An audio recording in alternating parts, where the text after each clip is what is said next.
Vamos a empezar. Primero voy a explicar el retraso. Hemos tenido un accidente. Nuestro presentador ha tenido un terrible accidente. Se ha quedado un vaso de agua hirviendo. Está todo quemado por aquí. Y por eso es el retraso. Sentimos mucho de llegado tarde. Pero los pobres han tenido que comprar ropa nueva. Bueno, pues nada, bienvenidos a todos. Estoy asombrado de la cantidad de gente interesada en Plutarco. Está claro que es el día de los accidentes. Bueno, pues les decía que les felicito. No es desde luego nada usual en este país este interés por un clásico, que además no es de los como Aristóteles, Platón, ¿no? Plutarco. Eso merece siempre la pena, bueno, que concite esta atención. No es solo Plutarco, es Daniel Tubau. No, pero no. Bueno, pues nada, brevemente presentaros a Daniel Tubau, aunque, bueno, ya nos ha visitado otras veces, ha estado aquí con nosotros también hablando de cuestiones griegas, porque la última vez fue sobre un magnífico libro sobre el escepticismo, nada usual, porque no es un tema sobre el que haya publicaciones, además es una corriente que ha sido un tanto minusvalorada a lo largo de la historia de la filosofía. Entonces tuvimos una ocasión estupenda de conversar con él, y hoy vuelve con un libro distinto, pero también dentro del mundo griego, que es Cómo escuchar. Es una verdadera joya. Me ha llamado la atención que un editorial, se lo comentaba, pues la haya elegido para editar aisladamente, no como suele editarse a Plutarco, que finalmente dentro de un conjunto de obras, puesto que solía hacer obras breves, ¿no? Y magníficamente acompañada por un prólogo y luego un par de epílogos o apéndices, en fin, en el que se sitúa, va desde un punto del que no sabe nada de Heráclito, digo de Plutarco, pues para contarle pues quién es este señor, etcétera, etcétera, hasta darnos un montón de referencias para que, bueno, está más situado y también le sirvan en su lectura, para que le aproveche mejor en su lectura de Plutarco, que los que lo leáis pues veréis, es un autor muy accesible, es un autor que escribía muy bien, defiende la obra del estilo de Plutarco y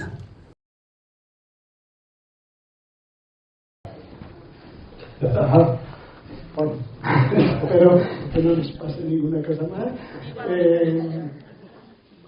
Bueno, y decía que tiene un estilo muy accesible porque cita mucho, menciona a diversos autores, pasa de un punto a otro con una amenidad inusual, y entonces, bueno, entre el equipamiento estudioso que hace Daniel Tubau del autor y del tema de la obra, del escuchar, y el propio Plutarco, pues me parece un libro magnífico para introducirse en un tema que ahora hablaremos de él, muy especial y que nos interesa hoy.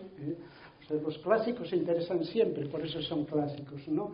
Pero este tema es especialmente actual y es muy interesante que haya tenido ese fino criterio de elegir esta obra, porque realmente merece la pena en relación con los problemas del escuchar hoy, no solo del escuchar en los tiempos de Plutarco, que todos los que tenían alguna escuela siempre se quejaban de que sus alumnos no les escuchaban. Séneca hacía una distinción que me resultó muy graciosa, distinguía entre inquilini y discípulos, ¿no? Los inquilinos, entre sus alumnos, los inquilinos eran los que pasaban por allí. En fin, oían pero no escuchaban, ¿no? Los discípulos sí sabían escuchar, ¿no? Bueno, pues es una distinción que viene muy al pedo, ¿no? Bueno, en fin, Daniel Tubau escribe y mucho, es un autor fecundo y además es Bueno, estas presentaciones suelen ser así como muy generosas y tal, pero yo lo digo sinceramente, realmente expone con mucha claridad, con orden conceptual, con muy buena información, y es ameno. Realmente sus libros se leen muy bien y no se le cae de las manos a nadie, ni al que se introduce ni al más especializado, ¿no? Y esto creo que quizá tenga algo que ver el que él se dedica, es de formación filósofo, pero en realidad se dedica a dar clases sobre el trabajo en guiones, tanto para programas, televisión, cine, etcétera, y también da sus talleres de literatura, en fin, tanto en España como fuera de España. Ahora regresaba de Cuba de trabajar allí sobre guiones de cine, ¿no? Y quiero pensar que eso ha influido en su estilo, ¿no? Si uno no puede permitirse un guión es que decaiga, ¿no? Es que haya algún momento en el que uno pierde el hilo. Y en sus libros ocurre esto, no se pierde nunca el hilo. Entonces, bueno, por otra parte, con esto acabo, es un buen conocedor de toda la cultura griega. Está muy presente en sus libros, incluso aquellos que parecen más distantes, pues ahí uno encuentra enseguida, porque está muy atento siempre a estrategias de razonamiento, a todo al problema de la comunicación, del diálogo. Entonces, desde Maldita Helena, que es el libro sobre la heroína de Homero, ¿no? Bueno, pues hasta el libro que he mencionado sobre los escépticos, y ahora este sobre Plutarco, pero en fin, ha publicado libros tanto con una sustancia filosófica, ¿no? Como Nada es lo que es, que da el título, bueno, te engancha, ¿no? Nada es lo que es, hasta, bueno, trabajos ya más técnicos para quien se interesa por el guión, por todo este mundo, ¿no? Bien, pues es un placer, será un placer conversar aquí con él y que vosotros podáis, si queréis, hacerle las preguntas que queráis. Si queréis más información, sí os recomendaría la página web que tiene, que es magnífica porque tiene muchas cosas, muchos textos, imágenes y tal metidas en ella, y entonces ahí podréis tener una idea del amplio trabajo que él hace. Bien, desarrollaremos esto como suele ser costumbre, vosotros lo conocéis. Primero hará una breve exposición sobre esta temática al hilo de la edición de Cómo Escuchar, y luego pues mantendremos también una breve conversación sobre ese tema, y a continuación pues haremos un coloquio ya abierto a todos. Muy bien. Bueno, pues gracias. Yo también estoy muy gratamente sorprendido de que estéis tantos aquí escuchando, precisamente, ¿no? Este libro, ¿de qué trata? Pues trata de vosotros, precisamente, porque trata de escuchar, de los que escuchan. El ensayo de Plutarco, ¿sabéis? Plutarco os sitúo más o menos un poquito primero quién era Plutarco, para que también lo tengáis ahí. Plutarco es un autor griego, ¿no? Que hay gente que cree que es romano, porque claro, ya es en época cuando Grecia ya no tiene independencia, ya está bajo el control de Roma, y bueno, pues está con autores ya de latinos, etcétera, mezclados, y mucha gente piensa, no, pero no era latino, Plutarco no, pues es griego, ¿no? Escribía en griego.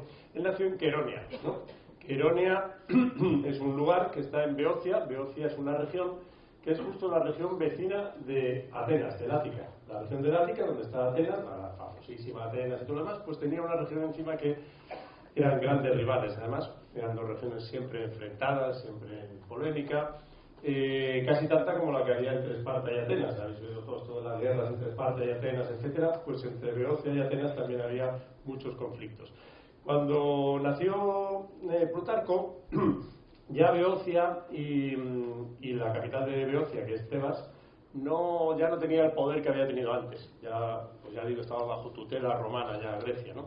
Pero, por ejemplo, por decir algunas cosas que pasaban en Beocia, para que os situéis más o menos, en Beocia, por ejemplo, estaba el poeta Hesíodo, que es el que escribió las historias de los dioses. Tiene un libro muy famoso, se llama La Teogonía, donde cuenta el origen del universo, desde el caos original, cuando el principio femenino Gaia todavía lo ordena el caos, ¿no? Los griegos no pensaban que hubiese la nada y que de ahí surgiese algo, sino que siempre ha habido el caos y el principio femenino que lo ordena ese caos, ¿no? Bueno, pues Hesíodo, que era un pastor beocio, estaba un día allí en el monte cuidando a sus cabras u ovejas. Hay discusión acerca de si eran cabras, ovejas, etcétera, y entonces se le aparecieron 9 mujeres que le empezaron a insultar, ¿no? Entonces él me dijo, pero ¿por qué me insultan estas mujeres que han aparecido aquí? Le llamaban vago, tú que solo piensas en descansar y no piensas en trabajar, etcétera, ¿no? Pero después de los insultos se dio cuenta de que tenía ya el don de la poesía y que a partir de ese momento ya podía contar las historias de los dioses y de los héroes, y todas esas historias le venían por inspiración de esas 9 mujeres que eran las musas, naturalmente, son las musas, ¿no? Yo tengo un libro, precisamente de guión también, que se llama, por esto que decía de contenido griego también, incluso fuera de los libros griegos o latinos, se llama La musa en el laboratorio, y es un libro de creatividad. Precisamente lo que hablo ahí es de creatividad y de cómo la musa, esa creatividad, pues ha sido estudiada en el siglo XIX y XX, empezó a ser estudiado el proceso creativo, ¿no? Bueno, pues tenemos ahí Hesíodo, por ejemplo, ¿no?, como un personaje importante de Beocia. Después tenemos otro que todos conocéis, sin ninguna duda, pues es Edipo, ¿no?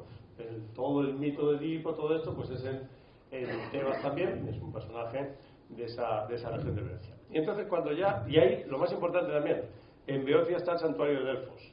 El santuario de Delfos, ¿no?, el gran oráculo griego, pues está allí precisamente también en Beocia.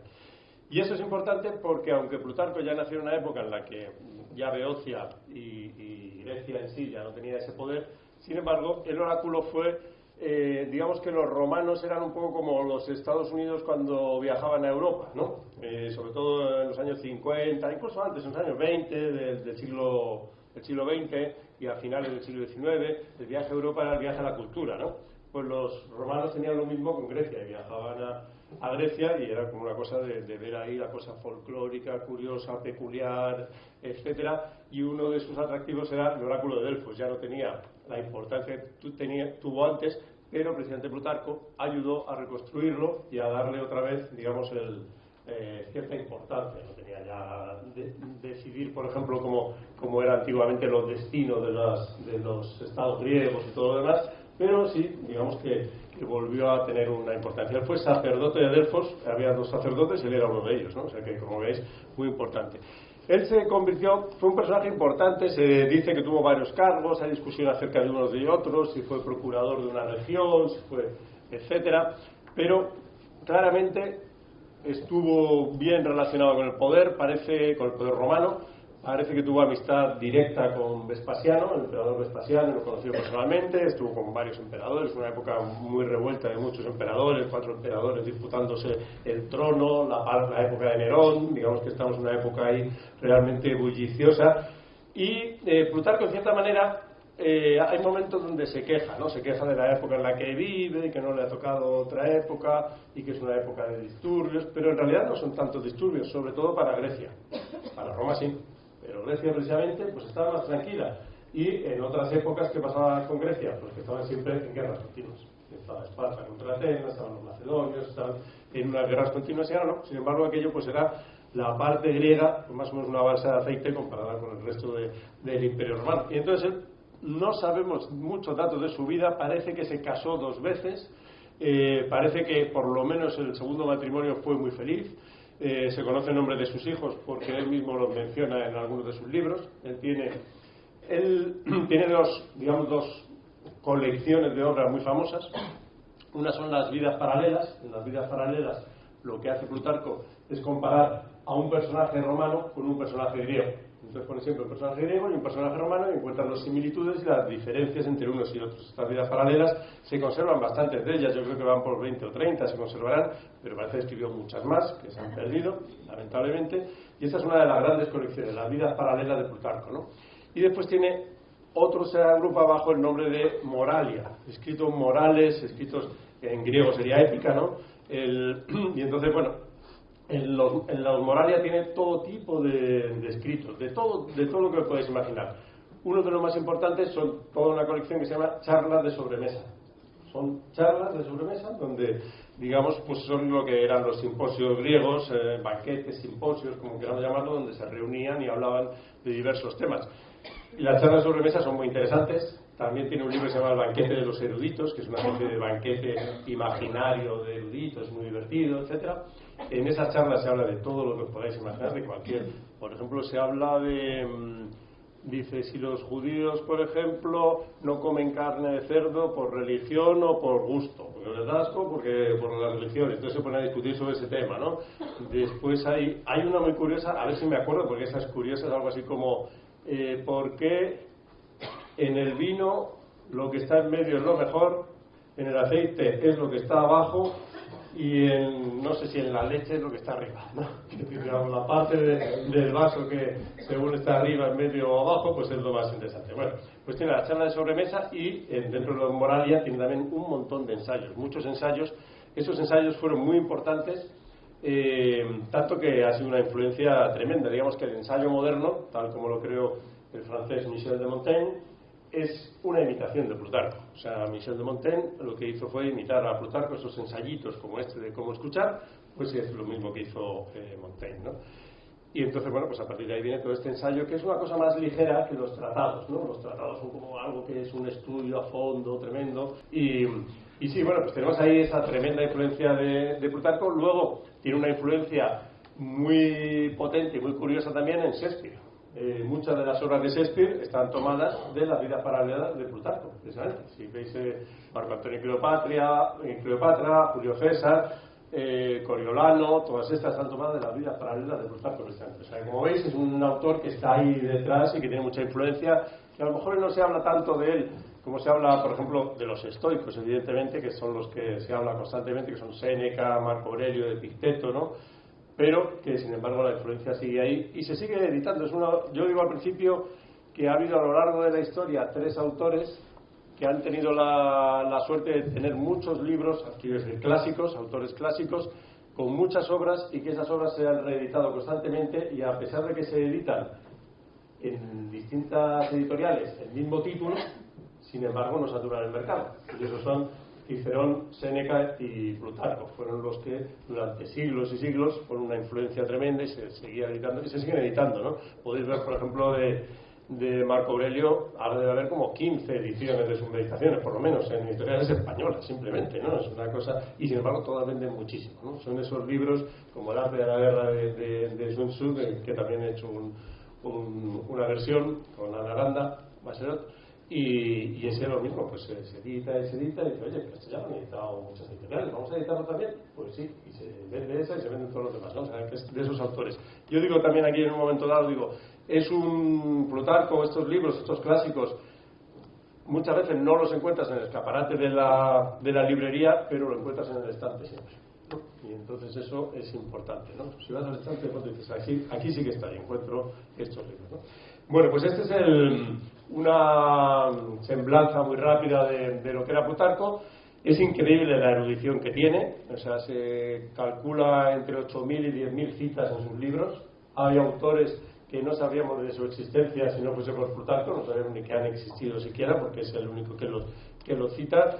Y lo bueno que tiene, creo yo, es efectivamente tiene citas muy bien elegidas, citas realmente curiosas, a veces divertidas, ¿no? Es realmente muy bien elegida la cita, pero al mismo tiempo no es erudición por erudición, no es cita acumulada, amontonada una detrás de otra, sino que, digamos, que las citas están unidas. Yo lo comparo, siguiendo una metáfora de un autor chino, lo comparo con un collar de perlas. No son perlas en un plato, cada cita una perla volcada en el plato, sino que están unidas por un collar, y ese collar es muy bonito, ¿no? Digamos, pues eso es lo que hace Plutarco. Avanza con un poderoso argumento acerca, en este caso, de cómo escuchar, y lo va engarzando con cita y con cita, pero tiene un argumento. ¿Esto lo que hace? ¿Qué pasa? Pues precisamente lo que decías al principio, lo que hago al final, defensa del estilo de Plutarco, porque ha sido criticado como diciendo, no es un autor que tenga un estilo interesante, no es una cosa que te sorprenda el estilo, pero eso es muy discutible. Precisamente como él cita tanto, da la sensación de que no opina, ¿no? Eso pasa muchas veces, ¿no? A mí mi padre me enseñó que esto de la cita era que cuando tú citas, lo que haces es pagar deudas. ¿no? Entonces, bueno, pues hay que pagar las deudas. Hay autores que no citan nada y entonces parece que todo les ha salido de la cabeza, como Atenea de la cabeza de Zeus, completamente armada, y que se les ha ocurrido todo a ellos, pero no es verdad. Eso pasa mucho en el mundo del guión, donde yo trabajo mucho y tengo 4 libros. Los teóricos de guión nunca citan a nadie. Es como que todo se les ocurrió hace un año, ¿no? A ellos, ¿no? Y entonces eso, cita mucho, pero siempre mantiene ese argumento, y claro, muchas veces no te das cuenta, te da la impresión de que son los otros los que opinan, pero la cita las ha seleccionado él, y las ha seleccionado él para seguir un discurso y un argumento, y sigue metódicamente hasta llegar a donde quiere llegar, ¿no? O sea que realmente sí que hay ahí una personalidad, porque se dice eso, no vemos la personalidad de Plutarco, hay mucha discusión sobre eso, no vemos a autores antiguos. Quiero decir, ver, me refiero a qué, a ver la personalidad, a ver al hombre y a la mujer. Bueno, hay pocas mujeres, es Safo y alguna otra mujer, Hipatia, por ejemplo, ¿no? Y Aspasia, por ejemplo, ¿no? Y dice, si no vemos a esa persona que hay detrás, yo creo que sí, que vemos bastante más, pues dice, en Montaigne sí que vemos al hombre Montaigne ahí detrás, él habla de todo, como sabéis, Montaigne habla incluso de cuando va al váter, ¿no? Pues cuenta cómo le ha ido y cómo no le ha ido, ¿no? O sea, que Plutarco no llega a esos detalles, ¿no? Pero yo creo que sí que vemos a Plutarco, y que yo tengo ahí pendiente una especie de estudio de esa personalidad de Plutarco, que claro, con tanta citar y en las charlas de sobremesa donde él mismo participa, y a veces participan sus hijos, por ejemplo, también, sobre todo uno de ellos al que le tiene especial cariño, y él no se menciona a sí mismo por su nombre, pero se menciona en primera persona, y yo dije, ¿no? Y dice, yo dije, etcétera, ¿no? Y yo creo que sí que se puede hacer una investigación acerca de la personalidad de Plutarco, que se trasluce a pesar de que él se mantiene como un poco apartado ahí, ¿no? Es una cosa curiosa, ¿no? Bueno, pues este es el Plutarco, y el libro, ¿Cómo escuchar? Pues es un ensayito de Plutarco. Él tiene 2 ensayos de título parecido, este de Cómo escuchar, y después tiene otro que se llama Cómo debe el joven escuchar la poesía, ¿no? Y este es un libro sobre también cómo los jóvenes deben escuchar los poemas desde un punto de vista muy educativo. Plutarco en este sentido piensa que todas estas escuchas son para formarse. Aquí, este libro, Cómo escuchar, está dedicado a un joven, hijo de un amigo suyo, a un joven que se llama Nicandro, y este Nicandro ya ha entrado en la edad adulta, ¿no? Y él lo pone con una metáfora, que ha abandonado ya o ha adoptado ya las marcas de adulto en el traje, en el vestido y tal. Y entonces le dice, bueno, entonces tú pensarás, Nicandro, que ahora que ya has entrado en la vida adulta, ya no tienes maestros, ya no tienes que escuchar, ya no tienes... Dice, no, todo lo contrario. Ahora tú tienes un maestro y lo vas a tener toda tu vida, ¿no? Y ese maestro eres tú. Y ese maestro es la razón. Y a ese maestro le vas a tener que seguir escuchando siempre, ¿no? Aparte de seguir escuchando a otros también, naturalmente, ¿no? Pero digamos que este va a ser el gran maestro al que siempre debes seguir, siempre debes escuchar, que es la razón y tu propio pensamiento y tal, ¿no? Se ha dedicado a él. Y aquí, la justificación de que aquí, además de la biografía de Plutarco, la defensa de su estilo, y después un ensayo mío que se llama El arte de escuchar a los demás, se llama, ¿no? La razón es que el ensayo de Plutarco, Cómo escuchar, se refiere a cómo escuchar a oradores. A escuchar a los oradores, escuchar a los profesores, escuchar a los maestros, escuchar a los filósofos. Esa es la idea. Fijaos que esto queda muy claro en la traducción al inglés, que muchas veces se traduce el texto de Cómo escuchar, algo así como How to listen lectures, ¿no? Lecturas. Veis que en inglés lectures, conferencias, conserva la palabra latina de lecturas, precisamente porque lo que haces es escuchar. A los discípulos, como decías antes, se les llama los que escuchan, ¿no? Se decía los que escuchan. Y fijaos que eso está en la Biblia, que se dice, el que tenga oídos, que escuche, ¿no? Y esos son los discípulos, precisamente. Se está refiriendo a los discípulos, ¿no? Y bueno, entonces él habla de cómo escuchar esas, digamos, conferencias, lecturas, etcétera, y lo que yo hago es contar opiniones del propio Plutarco acerca de cómo escuchar a los demás, por ejemplo, en conversaciones y charlas, como sus charlas de sobremesa, textos de sus charlas y de otros escritos suyos, y otros autores clásicos. Y además también lo comparo con un aspecto moderno de la escucha y cómo esto nos afecta, y una comparación entre ver y escuchar, ¿no? Digamos que por ahí va también, ¿no? Todo eso junto pues hace el librito este que tenéis aquí. Magnífico.